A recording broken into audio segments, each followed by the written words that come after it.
Dr. Doom. We've talked about Dr. Doom here for all 4 years of this podcast, The Economist. He is now saying, no, no, no, no, no, no. Don't call me Dr. Doom. Call me Dr. Realist. Hold on, no, you're Dr. Doom.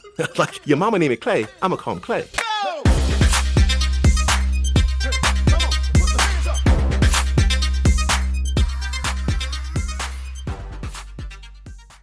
This podcast contains the arguably witty banter of two friends, Skippy and Doogles, that like to debate about investing.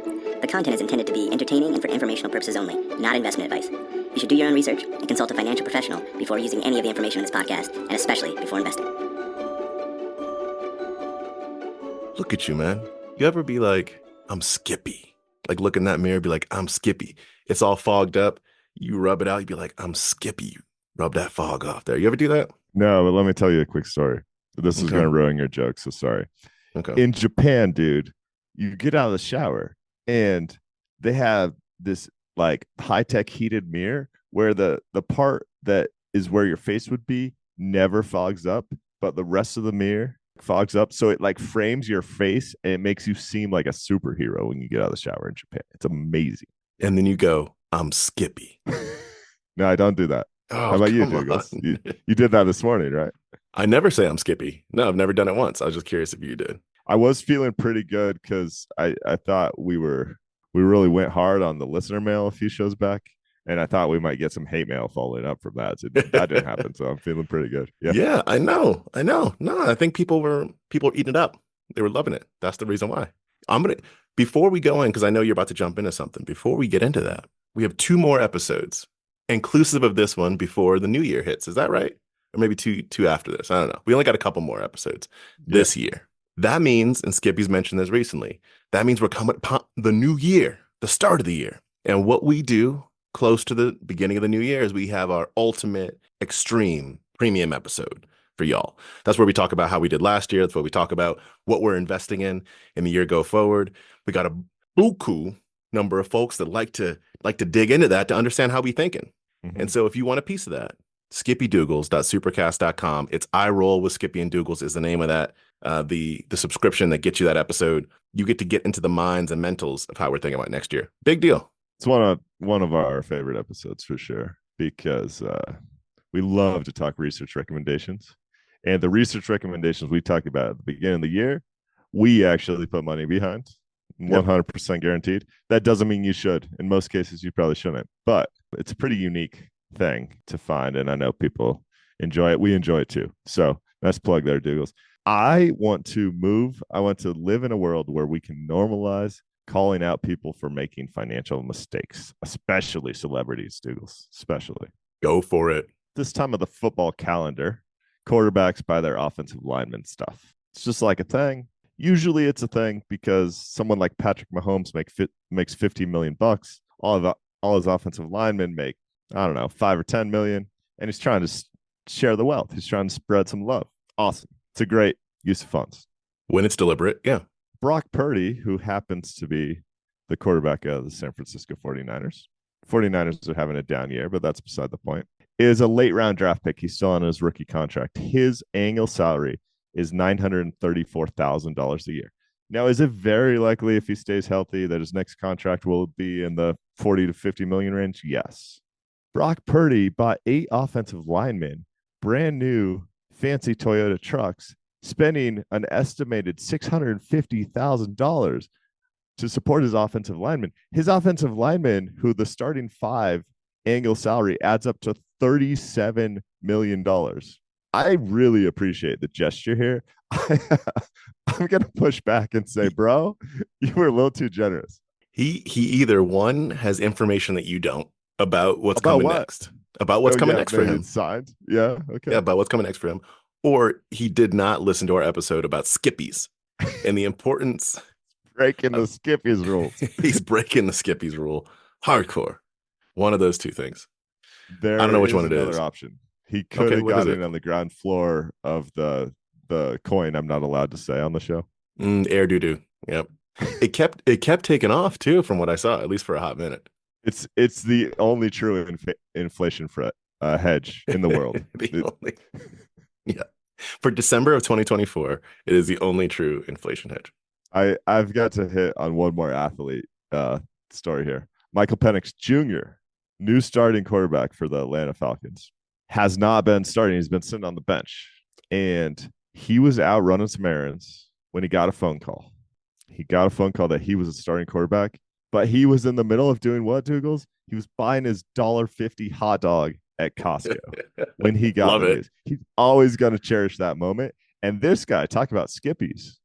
That's the type of spending I like to see from a multimillionaire quarterback. Buying a hot dog for $1.50.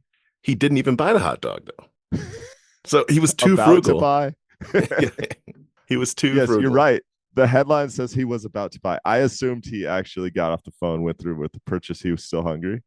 But no, yeah, he wasn't hungry anymore after he got the news. I misread that, Douglas. Thank you for the correction.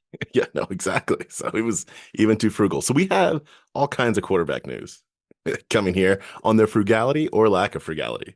Speaking All of right, go for it. frugal, I'm going to reach into the fishbowl and I'm going to pick on this Techcrunch piece by Maxwell Zeff.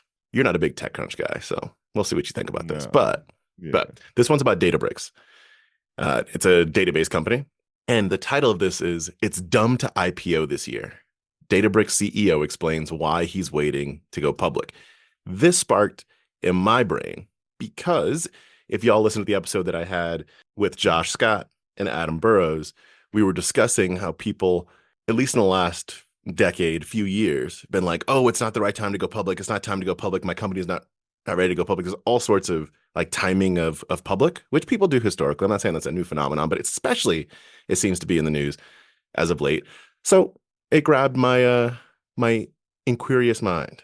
I'll give you a couple details and then I want to talk about a couple things.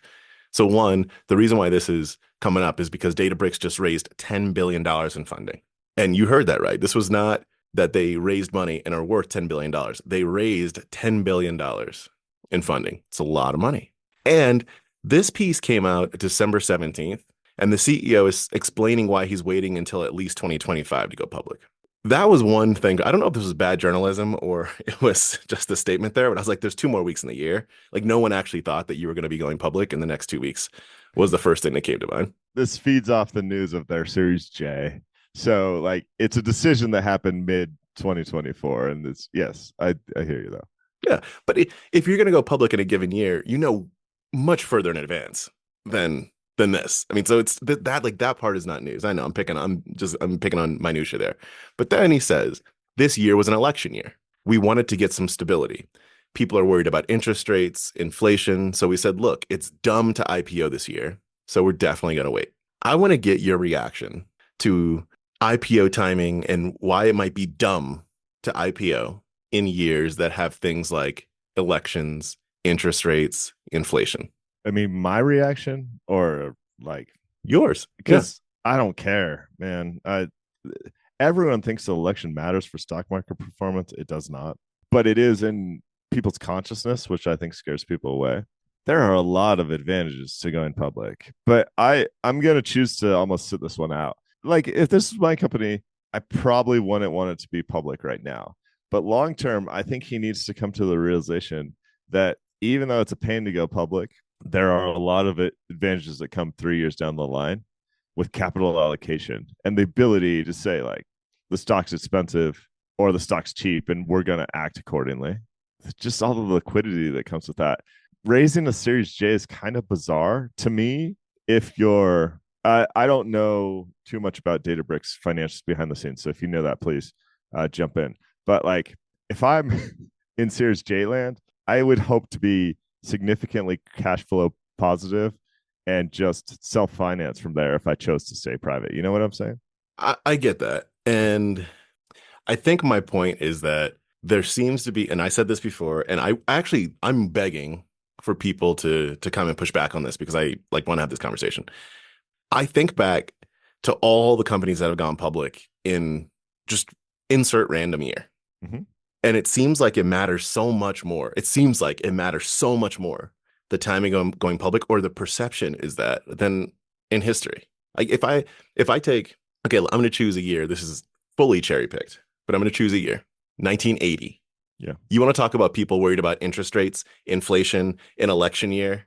Apple went public in 1980. Yeah, but Doogles, Apple didn't have the ability to raise Series J in 1980. I mean, so it's a different world. And what's happened is whether it's like university endowments or just folks with big checks, there's more money in the private space. Like there's more money available for Series J. Bill Gurley was fired up about this because he always is. And what happened with the $10 billion is they went through a few venture firms that raised money from thousands of rich individuals. It was kind of an IPO behind the scenes with a set price. Like it's not like one person wrote him a $10 billion check. What happened is there's more money in the private space.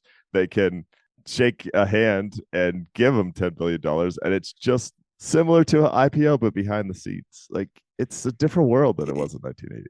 Okay, I'll take that. However, what I want to know, what I want to know is who is it better for to do this than to be in the public market? Like honestly, probably nobody, because the shares for this Series J investor aren't nearly as liquid as they would be in the public market.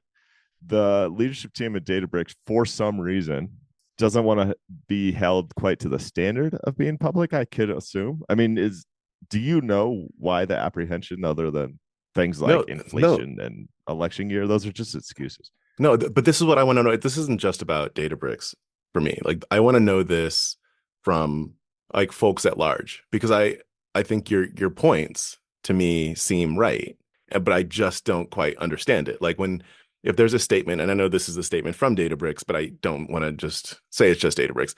When there's a statement like it would be dumb to do this. It would be dumb because what's the outcome? Like it would be dumb because this would happen if we did. That's what I want. Like I want the answer to that. And you could say it's dumb because we could raise this amount of money and take money off the table. You go, okay, so now who's that good for? That's what I want to No, know. so if I was the CEO of Databricks or a similar company, I could very easily see thinking that if Series J allowed me to take money off the table to buy my mansion or whatever I wanted to do, and I could keep score privately about the true value of my company rather than publicly, I could very easily be like, that makes sense. Now, I picture a good friend like you coming to me and be like, listen, I know why that's appealing to you. That's a bad idea. You want to keep score publicly, and here's why. You want to be held to a higher standard. And if your stock performance, stock valuation goes down 80%, there's probably a reason for it. And the public markets are going to shine a light on that. And you guys are going to fix it. Might be a harder road, but it's a better road for you and your company long term. You would say that to me. But I fully get the idea of being like, I still get my mansion. I get less scrutiny. And right now, there's plenty of money in the private markets.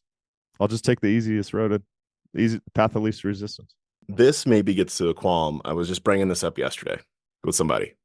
I'm tossing this out as hypothesis, and it's going to sound quite judgmental, and I think it is why it's going to sound that way. I think that people are not interested in achieving greatness. Or maybe let me say this in a different way.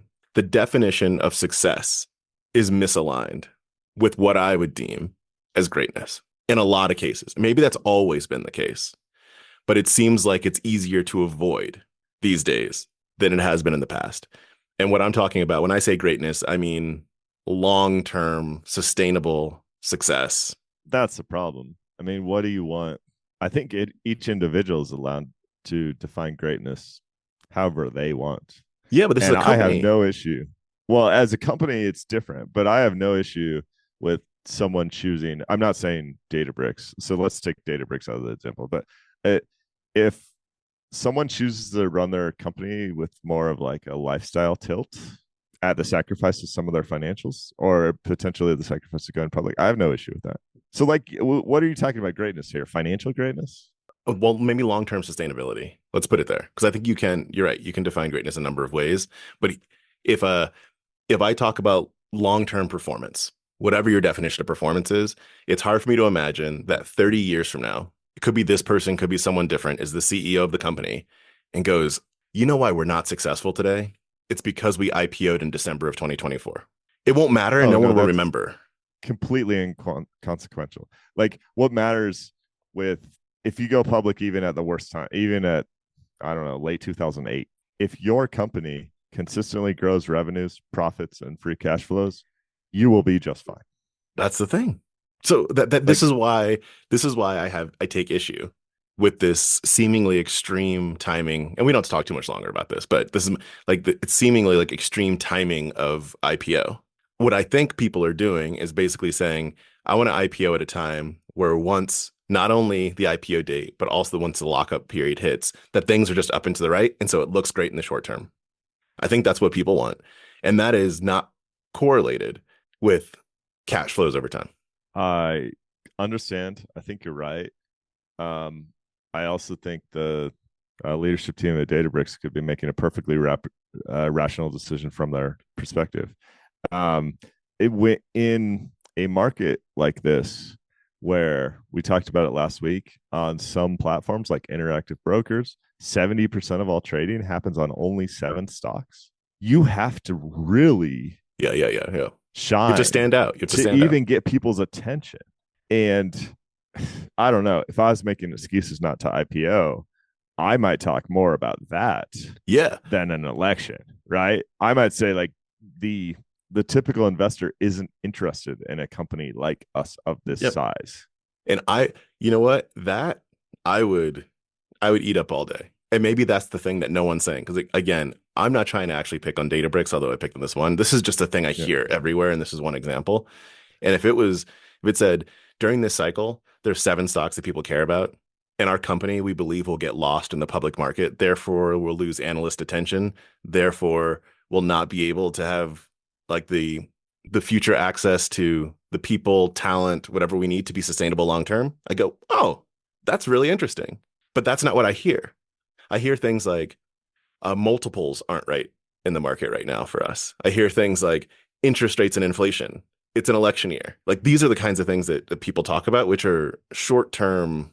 Yeah. Yeah. So in Anyway, that case, I wonder if you're trusting the PR team too much. I mean, because the talking points that get put out publicly they don't always align with the talking points happening behind the scenes. sure. I haven't heard anyone say the other version of what you just said though. And maybe it's because they don't come out and say it publicly. That's Well, the listen, I mean, we're not in every boardroom in America yet. So not yet. give it some time. Yeah. Not yet. Okay, I'll drop it. Step off my soapbox. No, actually, you threw out some hard work in there when you're talking about greatness, right? You know, it's been great recently. Oh, The hold on. U.S. Hold on. economy. I have to interrupt you for a second because this was great. This was speaking of greatness. Uh, this was a completely unrelated, except it sounded exactly the same to the old Iverson quote from 20 plus years ago. We were driving to basketball, my son and a friend of his. And the friend was like, oh man, how do you think we're gonna do in the game tonight? And man goes, oh, it's practice. And no kidding, his friend goes, practice? Not a game? He probably doesn't know. He probably has never seen that video. And it was the same tonnage. I'm just saying. Love me some Iverson. That's my favorite AI. Even though artificial Even the step intelligence is over. running crazy right now, it's still my favorite AI. Yeah. Opinion article in the Wall Street Journal by Edward Conrad. Oh, Conrad, not Conrad. So his first paragraph talks about how, by all educational standards, the U.S. kind of sucks. Like Germany's better, Japan's better, everyone's Yep. better. I love it. So true. I mean, Iran's better, etc. Like every country that puts an emphasis on education, I'm being slightly hyperbolic, Yeah. like run circles around us in math and science testing. It's just how it works. Yet America seems to excel at risk-taking entrepreneurship, hard work. And we've said so many versions of a stat like this in the past, but just listen to this for a second, guys. Okay. While Europe has created 14 companies worth more than $10 billion in the past 50 years, Americans have created 250 such companies. The total of those European companies, about 400 billion in market value. The total of the 250 American companies, almost 30 trillion. 7 stocks, maybe 8, have really mattered in the world for the past 2 or 3 years. And all 8 of those stocks are American based companies. it's there's some luck involved here, right? This cannot entirely be skill, but it's absolutely massive. So then he talks about what that means to the greater economy and what that means to companies that spin out of those training grounds. He talks of Yep. Apple Yep. and Microsoft as Google as like a great place to continue your education, to learn this entrepreneurial spirit with and work with some of the world's most talented folks, and then spin out to build your next company. I just love this. And then on top of that, he layers the fact that the enormous success of America's entrepreneurs is motivated by an army of talented Americans who get valuable on the job training, work longer hours, and take more risk to succeed. I guess I wanted to step back. I got my USA hat, salute the hard work of this fantastic country. Those numbers hit me too. Like, whoa. I mean, it's surprising in magnitude, but not surprising in concept for me, but they definitely hit me. My brain also took a different path when I was reading this, which I think I might just be in a dark place when it comes to some things. But here's the question that I asked myself. And I think there was a certain phrase or quote that was in there that I can't quite remember that triggered this for me. But I went, okay, so you get an organization like Google, Nvidia, that create so much market value. We talked about if you joined like 8 years ago and you were a low level engineer that you're now multimillionaire, whatever it is. I can't remember the numbers, but directionally, Yeah.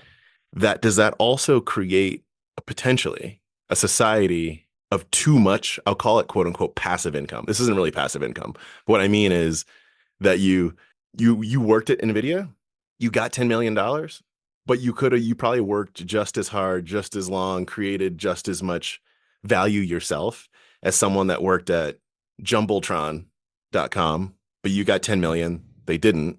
And what does that mean for the difference between the American entrepreneur just did all of this and created this value, and employee 16,494 also got the same thing that an entrepreneur might have gotten 30 years ago? I don't know. Yeah, but the Raising it. actual number of millionaires at Nvidia or Apple or whatever is still pretty small in the grand scheme of the 200 or 350 million American population. Edward actually argues in this point in a roundabout way that the success of a lot of these 250 companies has helped rise the tide for all boats with to use an extreme example, a manufacturing company in Mississippi, because you can look at the poorest places in America and compare that cost of living to your average place in Europe, and generally it's higher across the board because, at least as Edward argues, of the leadership of some of these brilliant Yeah, companies you might be at the right. top. I like the general thought of it. That was the thing that triggered in my head. It is wild, and it gets to some of what we've been talking about around European stocks in comparison to US stocks and value. Not saying that the ratio is right today, but interesting to put those two things side by side. I mean, outside of like really Spotify's the only one that comes to mind on your daily tech journey. Like think of all the software you use, all the hardware you use. It's like 90+% Yeah. US Yeah, based yeah. companies. And that's true even if you live in Europe. I mean, it's astounding. Yeah. It's US or China, maybe For what? Asia. TikTok? I Yeah. mean, Chickadee it's the only talks. one I can really think of. And we're about to ban that, Doogles. We've been about to ban that for ages. I know it feels real right now, but we've been about to ban that for ages. All right. I'm going to reach into my fishbowl Okay. and just ask if I'm allowed to talk about value investing. Always. Always. I will make fun of you for it, but always. Ben Carlson from A Wealth of Common Sense wrote this week, in my 20 years of managing money, I have never seen more dismal sentiment for one, international stocks, two, value stocks, three, valuations in general. One data point, I don't want to overreact to it. This comes on the heels of S&P 500 value stocks declining for 14 consecutive trading days, which is the longest streak in history. And the thing that most resonate, we've talked a ton about value stock or international stocks valuation. We talk way too much about value stocks on the show. His point, Ben's point 3 about valuations in general. This week, all I could think about was David Einhorn and his hypothesis, Greenlight Capital, his hypothesis of his underperformance for the past several years to trying to move to companies that generate so much cash that are so cheap that they can either through dividends or buybacks basically bring up the price of their stock, even if the general market completely forgets about it. One of the companies that we own together, me and Einhorn, is called Solvay. That was his hypothesis on Solvay. It's interesting because that's exactly how I feel right now with my deep value stuff. It's like, yeah, it's cheap. Yeah, they make money every year. Yeah, they have free cash flow, and no one cares. It's like they're not even discovered. The discovery process is broken, and it's bizarre. It is, and it's what happens sometimes. This is there's the word capitulation is coming up more frequently than it has before. People trading seven stocks. It is wildly bizarre. That's why the 70% was so mind-blowing to me when you brought it up last week or the week before. Whenever you mentioned that, you brought it up again today. Folks are giving up. Doctor Doom. Doctor Doom. We've talked about Doctor Doom here for all 4 years of this podcast. The Mhm. Economist. He is now saying, no, no, no, no, no, no. Don't call me Doctor Doom. Call me Dr. Realist. Hold on, no, you're Dr. Doom. Like, your mama named me Clay. I'm going to call him Clay. This is the kind of thing that's happening right now. Is folks, it goes back to what's the old adage that I can't remember who brought it up. I want to say it was Keynes. I want to say it was John Maynard Keynes that brought this up of the market can remain irrational longer than you can remain solvent. Mhm. And this is one of those cases I feel like where people are like, I've been perma bearing for a solid decade. Yeah, All right. completely. All right. Well, it's easy to remain solvent if you don't use leverage, Doogles, first of all. So great quote, but come on. Like, I'm never worried about being solvent over here. I don't know. I'm just kind of sitting back and enjoying. I've been told, and rightfully so, to save all my individual stock talk for 2 weeks from now. That's But right.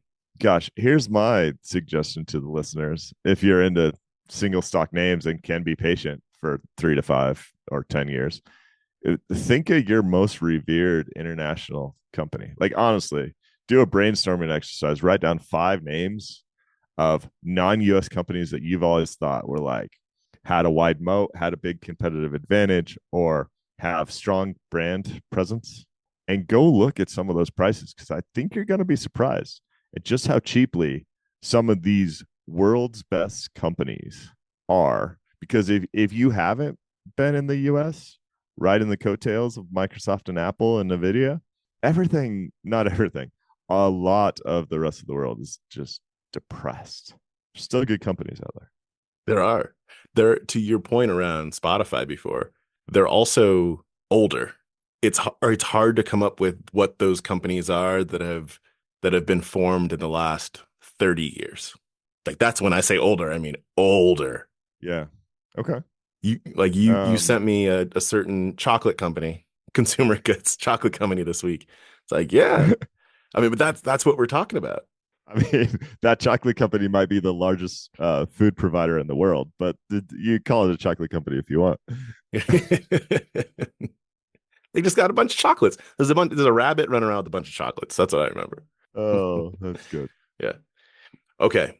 I'm gonna mention one little I don't know sentence, I guess, because it's got propositions or whatever.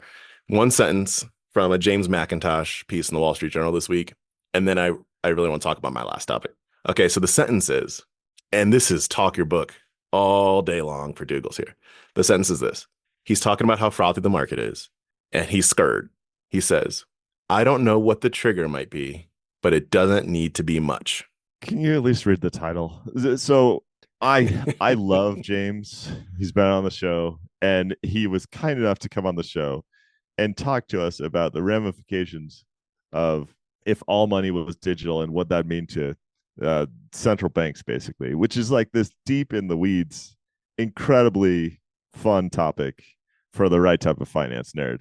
But most journalists aren't even writing about that because there's so much nuance and deep thought required to even write that article. Tell him what James titled his article this week. Why the frothy market has me scared. And another thing that if people don't know, James should know is his pieces have great analytical foundations, right? He does research and presents a point like the graph in there, Doogles, about the consumer sentiment. Let me pull it up. Okay, he has a graph specifically on the share of consumers expecting stock market prices to rise over the next 12 months. This graph historically hovers around like 40% of people. It's currently at an all-time high since the mid 80s anyway of 57% saying that they think stocks are going to rise. I mean, expectations are just crazy, and you can look back at historical data and prove it pretty easily. Very easily. Even if you look at this past week, it was a couple days things were down. But it's because the Fed came out and said, we think we're going to cut rates fewer times next year. And everyone's like, okay, it's over. Like, I can't believe they did their last cut. Like, what? yeah, I actually this one I want to say because I think Powell has had, and I'm using Powell as a representation of the board as a whole, but he's the face of it. I feel like Powell has had some serious like resolve over the past couple of years after they got through the transitory error, as I'll call it, some serious resolve. This last cut really felt like it was just like we have to. Like that's the way that I felt like they were sitting there. That last inflation print came in because they were saying, we're waiting for the data. Let's see what the data says. The data was a straight smack in the face of like, it ain't The over yet, data player said don't haters. cut. Yeah, Yeah, the completely. data was very clear. And he was like, ooh, maybe I didn't get that memo. Like, what if I just didn't check my internet for a couple days? Let me see what I was gonna do anyway. Cut. Like this was a cut that was so questionable. You'd already said prior, like when they started cutting, they should probably still raise, is what Skippy was saying, which I respect. I mean, what's the harm? And we don't need to be addicted to rate cuts, and it feels like we are, and no one actually wants to take their medicine. So I think that what we're addicted to right now is the idea that there can be actually be a soft landing. That's what we're addicted to. And I think it is a false idol that we're worshiping as the soft landing. I'd argue we got the softest landing imaginable We haven't landed. because the stock market went to cape ratios of 40 plus. I mean, We haven't landed. well, If that's a you soft say landing. yeah, not If you landing is never a soft touch the landing. ground. If you just imagine that the S&P 500 at some point will hit the same level, whatever that level is. I don't know. Let's call it 4,000. I'm just making up a number. The Yeah. S&P 500 at some point will hit some number. No matter what you do, Jay Powell, it's going to hit that number. You choose whether or not it goes to 8 or 10,000 before it hits that number. But I'm just letting you know it's going to hit that number. Yep. So you are, by trying to chase the soft landing, you're just making the landing harder. That is my take on what's happening right now based on everything else. Who knows? We could be at 12,000. I'll be like, well, messed up. And I hope that's what happens. That would be awesome. I'd love that. It just when James McIntosh is hiding in the cider cellar in his basement. Shout out, James. Hope you're enjoying this. I question these things. I'll do a real quick tangent and then we'll get to your last point. I saw some concern in the FIRE movement this week because historically the financially independent retire early crowd has said, yeah, just put all your money in the S&P 500 and you'll make great returns and then you live on 4% of your income. And someone actually did the math on CAPE ratio being 40 plus, which is the second highest reading ever in the US, and went like, what if this comes back down to earth? That means my nest egg gets cut in half. And that means the 4%, which I planned on drawing for the rest of my life, becomes half of what it is. And I can't pay my bills anymore. And I chuckled because that's a real risk. That's a real risk. And the fire people, it's like, ooh, this retire early part is starting to feel a little more questionable. Well, the best part is the write up was like, and I sacrificed all my fun and friendships for the past 20 years. So if I have to go back to work, then that's unfortunate. Yep. Which That it would is, be. yeah. I can sympathize with that one. I just picture somebody going to their rotary phone and starting to, you got to twist it around to call somebody. And they're like, Because the they fire haven't. movement wanted to allow them to buy a cell phone. Yeah, yeah, Is that what you're exactly. saying? Yeah, exactly. Come on, Doogles. Come on. That's too far. That's too far. All right, I got one more thing. Can I hit on this one more thing? Yeah. It's a big thing.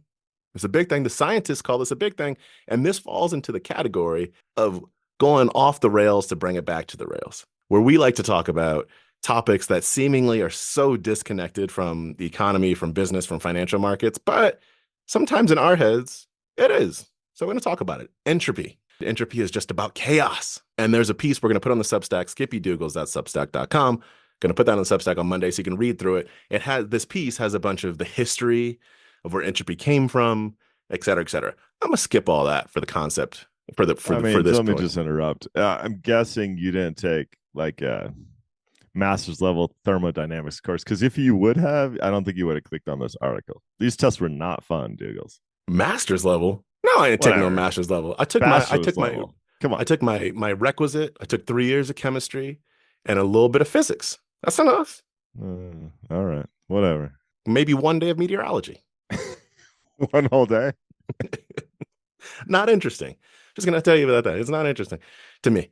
Okay, so entropy. I'm not gonna hit on the science part of this, but here's why I thought it was interesting for us to talk about for a couple minutes.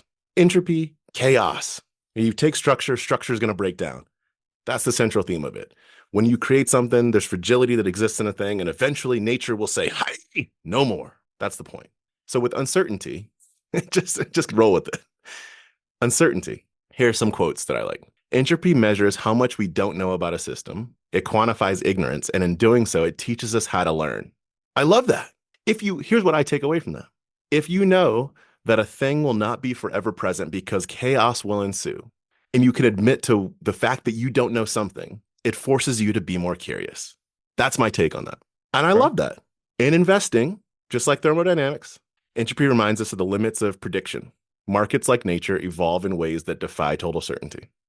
I mean, I have my thinking cap on over here, Go. these high level concepts. Go. I got distracted by this entropy game in the article where you try and find the particles. I'm trying to find the chaos here, I think, or the non-chaos. Find it.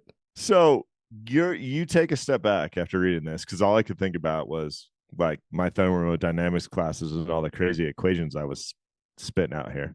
You take a step back and effectively think the overarching point here is understanding uncertainty and the curiosity that requires you to have. Is that what you're saying? First, understanding that there is uncertainty. Mm-hmm. Then managing that uncertainty, and managing that uncertainty, you have to rely upon understanding your own psychology, understanding what level of risk you want to take. It's things we've talked about before. And to me, going back to what the conversation we just had when we discussed, it seems like too many people are thinking it's all up and to the right. Yeah. That's not acknowledging that there's uncertainty. I'm going to backtrack slightly to talk about entropy. So we talked about American exceptionalism and the 250 companies versus Europe's 50. There's two approaches you can take. You can say, that seems outsized based on populations and GDP and everything else. And so that's probably going to correct a little. Or you can say, nope, this is that dude that was screaming America 2 years back. You can say, nope, this is the only place on earth where true innovation happens, which I don't believe, although the financials have been pretty good. And therefore, up and to the right. Let's go, baby. Valuations don't matter in America because it's America. I think that honestly, you could probably find that quote in a number of people's brains, even if it's not out there. I'm sure you could. I mean, but it doesn't make sense to me because it's so outsized relative to logic. It's just like when my 11-year-old child exits the house and it's 30 degrees outside and he's wearing shorts and a t-shirt. And we say, you fitting to get sick. And he says, I'm built different. So true. It's the same thing. Valuations don't matter in America. Valuations don't matter with AI. Yeah. Take your valuations, put them in a sock and throw it over the bridge. No, that don't matter here. I'll bite my tongue. I mean, there's so many companies. You bite your thumb at me?